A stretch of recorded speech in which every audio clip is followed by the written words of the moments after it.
La compatibilité entre vous et votre donneur ne pouvant être parfaite, nous allons préparer la transplantation par un conditionnement à la greffe. Ce conditionnement a un but triple, faire accepter le greffon, empêcher son rejet et participer à l'élimination des cellules résiduelles.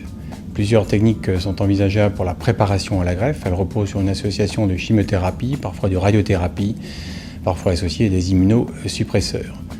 Ce conditionnement est discuté avec l'équipe médicale. Il prend en compte votre âge, le type de maladie, le type de greffon que l'on vous appliquera.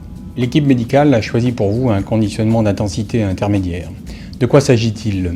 Il s'agit en fait d'un conditionnement à la greffe qui repose sur des chimiothérapies utilisées de manière séquentielle, donc rapprochées dans le temps, mais d'intensité intermédiaire par rapport au conditionnement lourd qu'on appelle myéloablatif et au conditionnement réduit qu'on appelle non myéloablatif.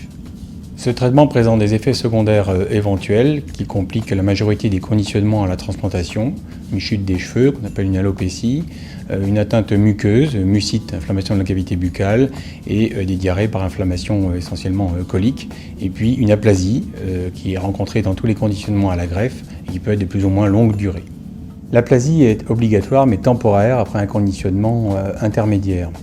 Elle vous expose à un risque accru de complications infectieuses par manque de globules blancs, avec en particulier de la fièvre, un risque d'anémie avec une fatigue et un risque de complications hémorragiques par baisse des plaquettes qu'on appelle une thrombopénie. Pour prévenir les complications liées à l'aplasie, qui peut durer de 2 à 4 semaines, plusieurs moyens vont être mis en œuvre pour la combattre. Vous pouvez être hospitalisé en secteur protégé.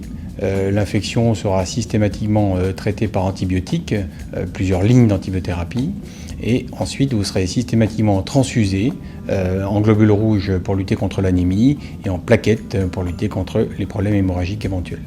Le conditionnement d'intensité intermédiaire a été choisi pour vous par l'équipe médicale. Il représente des conditions optimales de transplantation choisies en fonction de votre âge, de votre maladie, pour garantir le succès de la greffe.